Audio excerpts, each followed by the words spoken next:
رسوله الکریم اما بعد۔ میرے محترم بزرگ دوستو، اسلامی بھائیوں، رات تراویح کے اندر قرآن کریم کی 20 سورتیں پڑھی گئی ہیں، جس میں سب سے پہلی سورت سورۃ الفیل ہے۔ یہ مکی صورتیں ہیں، یعنی اللہ کے نبی کے مکی زندگی میں یہ صورت نازل ہوئی ہے، اور اس سورہ کا شان نزول یہ ہے کہ حضور پاک صلی اللہ علیہ وسلم کو اس دنیا میں آنے کا 50 دن باقی تھا۔ اللہ کے نبی ابھی اس دنیا میں آئے بھی نہیں تھے، تو ایک بہت بڑا حادثہ پیش آیا کہ ابرہہ نامی بادشاہ، یمن کا یہ بادشاہ تھا۔ تفسیر کے اندر آتا ہے کہ اس زمانے میں، زمانہ جاہلیت کے اندر، یمن کے اندر زیادہ تر عیسائی رہا کرتا تھا، اور حبش کے اندر بھی عیسائی رہا کرتا تھا، لیکن یمن کا جو عیسائی تھا اس کے اوپر ظلم و ستم ہونے لگا، تو یمن والوں نے حبش والوں سے مدد چاہا، تو حبش والے نے، جہاں کی حضرت بلال حبشی ہیں، ان کے اوپر چڑھائی کیا، جنگ ہوئی اور حبش والے جیت گئے۔ تو حبش والے نے ایک شخص، یعنی اسی ابرہہ نامی شخص کو یمن کا گورنر بنا دیا۔ ابرہہ اتنا چالاک تھا، تو پہلے تو یہ لوگوں کا غلام ہوا کرتا تھا، نوکر تھا، لیکن دھیرے دھیرے یہ اوپر چڑھتے چڑھتے یمن کا بادشاہ بن گیا، اور بادشاہ جب اس کو بنایا گیا تو اتنا یہ اوپر گیا کہ لوگوں کو اپنے مذہب، اپنے دین کی دعوت دینا شروع کر دیا، اور اس کو خانہ کعبہ سے اور مکہ المکرمہ کے لوگوں سے بہت زیادہ تکلیف ہوا کرتی تھی، جلن تھا، حسد تھا۔ انہوں نے دیکھا کہ مکہ والے کعبۃ اللہ کی وجہ سے ان کا کاروبار چل رہا ہے، کعبۃ اللہ کی وجہ سے لوگ ان کی عزت کرتے ہیں، اس لیے کہ مکہ کے لوگ کعبۃ اللہ کے متولی ہیں، کعبہ کی وہ دیکھ بھال کرتے ہیں، اس لیے لوگ ان کی عزت کیا کرتے۔ تو ابرہہ نامی بادشاہ نے سوچا کہ میں بھی ایک خانہ کعبہ کی تیاری کروں، تیار کیا انہوں نے، خانہ کعبہ کو بنایا، کلیسا بنایا، لوگ کعبۃ اللہ کی طرف نہ جائیں، میرے کعبہ کی طرف آئیں، اور کعبہ سے بھی زیادہ خوبصورت ظاہری طور پر انہوں نے بنایا۔ لیکن تفسیر کے اندر 3 قول آتا ہے۔ ایک قول یہ آتا ہے کہ کسی نے اس کعبۃ اللہ کے اندر جا کر قضائے حاجت کر دیا۔ دوسرا قول یہ آتا ہے کہ اس کعبہ کو کسی نے آگ لگا دیا، جو ابرہہ نامی بادشاہ نے بنایا تھا۔ تیسرا قول یہ آتا ہے کہ بادشاہ نے خود اس کو گرا دیا تھا، تاکہ اس کو ایک بہانہ مل جائے مکہ والوں سے لڑنے کا۔ بہرحال جو بھی معاملہ پیش آیا ہو، ابرہہ 60,000 لشکر کو لے کر کعبۃ اللہ کے اوپر چڑھائی کر دیا۔ مکہ المکرمہ کے چند میل فاصلے پر انہوں نے پڑاؤ ڈالا۔ میرے نبی کے چچا عبد المطلب کے 200 اونٹ انہوں نے اپنے قبضے میں لے لیا۔ جب عبد المطلب کو معلوم ہوا تو وہ ان کے پاس گئے، اور اس زمانے میں عبد المطلب عرب کا سردار ہوا کرتے تھے۔ جب ابرہہ کے پاس میرے نبی کے دادا گئے تو ابرہہ نے سوچا یہ کعبہ کے بارے میں میرے سے کچھ بات کرنے کے لیے آئے ہوں گے، مکہ کے لوگوں کے بارے میں مجھ سے کچھ بات کرنے آئے ہوں گے، لیکن جب عبد المطلب وہاں پہنچتے ہیں تو اپنے اونٹ کا طلب کرتے ہیں، جو تم نے 200 اونٹ میرا قبضہ کر لیا وہ مجھے دے دو۔ ابرہہ بڑا افسوس کرتا ہے، وہ کہتا ہے یا عبد المطلب، میں تو تمہارے لوگوں پر، تمہارے کعبے پر میں تو چڑھائی کرنے آیا ہوں، اس کو گرانے آیا ہوں،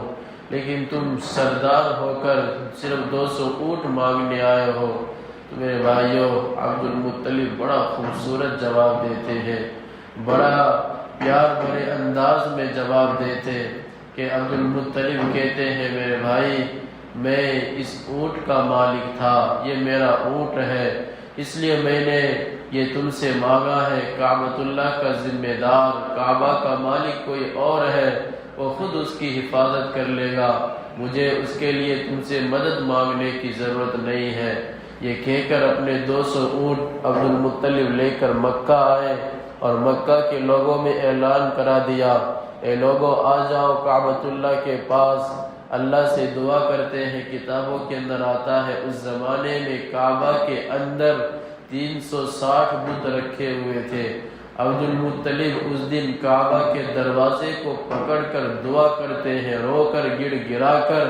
اس دعا میں عبد المطلب نے اور لوگوں نے کسی دوسرے بت کو شریک نہیں کیا، خالص اللہ کو پکارا۔ یہ دعا کر کے عبد المطلب کہتے ہیں میرے بھائی اس گاؤں کو چھوڑ کر اونچے پہاڑوں پر چلے جاؤ، مجھے پکا یقین ہے اللہ اپنا فیصلہ خود کرنے والا ہے۔ لوگوں کو ہٹا دیا اور جب کعبۃ اللہ کے پاس ابرہہ نامی بادشاہ آتا ہے، 2 روایتیں ہیں کہ ابرہہ نامی بادشاہ کے ساتھ جو لشکر تھا 60,000 کا 9 ہاتھی تھے، اور دوسری روایت میں آتا ہے کہ 13 ہاتھی تھا، اور محمود نامی ہاتھی کے اوپر ابرہہ نامی بادشاہ سوار تھا۔ یہ محمود نامی ہاتھی بڑا ٹرینر تھا، یعنی اس کی اچھی ٹریننگ کی گئی تھی، لیکن جب کعبۃ اللہ کے پاس اس کو لایا جاتا ہے، کعبہ ابھی پہنچا بھی نہیں، مکہ المکرمہ کے اندر داخل بھی نہیں ہوا، وہ اونٹ بیٹھ جاتا ہے، اٹھنے کو تیار نہیں، اس کو بہت مارا بھی جاتا، ناکوں کے اندر سوروں کے اندر نہ جانے کیا کیا چیزیں دی جاتی ہیں چلنے کے لیے، اونٹ کعبۃ اللہ کی طرف چلنے کو تیار نہیں۔ جب اونٹ کو یمن کا رخ کیا جاتا ہے، شام کا رخ کیا جاتا ہے، فوراً وہ ہاتھی دوڑنے لگتا ہے، لیکن جب کعبۃ اللہ کی طرف اس کا رخ کیا جاتا وہ نہیں چلتا ہے، بیٹھ جاتا ہے، اٹھنے ہی کو تیار نہیں۔ کتابوں کے اندر آتا ہے اسی دوران پرندوں کا جھنڈ میرا اللہ نے بھیجا، اور وہ پرندہ اپنا چونچ کے اندر ایک پتھر، دونوں پنجوں کے اندر 1 یا 2 پتھر لے کر آئے اور انہوں نے ان لشکروں پر گرانا شروع کیا۔ جیسے ہی وہ پتھر ان لوگوں کے اوپر گرتا تھا، گولی سے بھی زیادہ اثر ہوا کرتا تھا، جس کے بدن پر بھی وہ پتھر گرتا فوراً اس کا بدن گلنا شروع ہو جایا کرتا تھا، اور یہاں تک کہ ابرہہ نامی بادشاہ کے اوپر بھی وہ پتھر گرا، وہ فوراً وہاں سے بھاگ نکلا، بھاگ کر آتے آتے اپنے گاؤں کے اندر ان کا مسلمانوں بہت برا حال ہوا، جس کو بیان بھی نہیں کیا جا سکتا۔ اسی لیے میرا اللہ اس سورت کے اندر اس واقعے کو بیان فرماتا ہے، الم تر کیف فعل ربک باصحاب الفیل، کیا تم نے نہیں دیکھا کہ تمہارے رب نے باصحاب الفیل ہاتھیوں والے کے ساتھ کیا کیا، الم یجعل کیدہم فی تضلیل، اللہ تبارک و تعالیٰ نے ان کی ساری تدبیروں کو بیکار کر دیا، ضائع کر دیا، وَأَرْسَلَ عَلَيْهِمْ طَيْرًا أَبَابِيلَ، اللہ تبارک و تعالیٰ نے پرندوں کے جھنڈ کو بھیجا، وَأَرْسَلَ عَلَيْهِمْ طَيْرًا أَبَابِيلَ تَرْمِيهِمْ بِحِجَارَةٍ مِّن سِجِّيلٍ، وہ پرندے پتھروں کے، مٹی کے، پکی مٹی اور پتھر اپنے چونچ میں لے کر آئے۔ آگے میں اللہ فرماتا ہے بِحِجَارَةٍ مِّن سِجِّيلٍ فَجَعَلَهُمْ كَعَصْفٍ مَّأْكُولٍ، جب وہ پتھر ان کے بدن کے اوپر گرا تو میرا اللہ نے ان کو ایسا بنا دیا جیسا کہ کسی جانور نے ان کو کھا کر بھوسا بنا دیا ہو۔ آگے مسلمانوں سورہ قریش ہے، اس کے اندر بھی یہ بھی مکی صورتیں ہیں، اللہ کے نبی کے زمانے میں یہ صورتیں نازل ہوئی ہے، اور اللہ کے نبی ان کو بتا رہے لوگوں، اے قریشیوں، جو تمہاری آج عزت ہو رہی ہے، تمہارے پاس تو کچھ بھی نہیں تھا، میرا اللہ کا گھر کی وجہ سے تمہاری عزت ہو رہی، تم کو کھانے کو مل رہا، اس لیے کہ مسلمانوں عرب کی سرزمین میں آج بھی ویسی ہے، چٹیل میدان، ریتیلی زمین، نہ کوئی کھیتی، کچھ بھی نہیں، لیکن کعبۃ اللہ کی برکت کی وجہ سے وہ لوگ جب تجارت کے لیے یمن شام جاتے تھے، کعبۃ اللہ کے متولی ہونے کی وجہ سے لوگ ان کی عزت کیا کرتے تھے، ان کی تجارت کے مال کو زیادہ ریٹ میں لیا کرتے تھے۔ اسی صورت کے اندر اسی چیز کا میرا اللہ تذکرہ فرماتا ہے لإلاف قریش، اللہ نے قریشیوں کو مانوس کر دیا، إلافهم رحلة الشتاء والصيف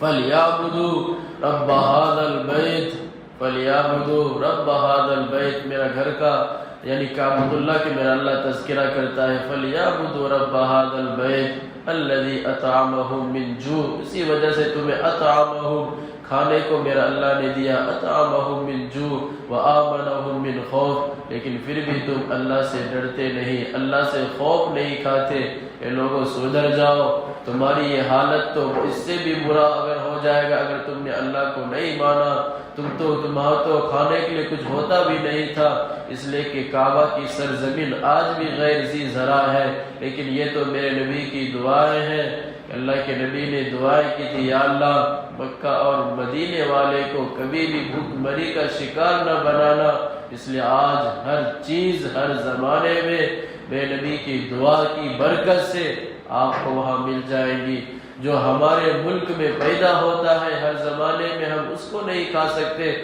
پھل فروٹس، لیکن مکہ اور مدینہ کے اندر ہر زمانے میں ہر فروٹس آپ کو مل جائیں گے۔ یہ پہلے ایسا نہیں حال تھا، یہ میرے نبی کی دعائیں ہیں۔ اور آگے میرے بھائی دوسری صورت آئی ہے، انشاءاللہ کل اس کی باتیں آئیں گی۔ اللہ تعالی ہم سب کو اس مختصر سی باتوں پر عمل کرنے کی توفیق عطا فرمائے۔ وآخر دعوانا ان الحمد للہ رب العالمین۔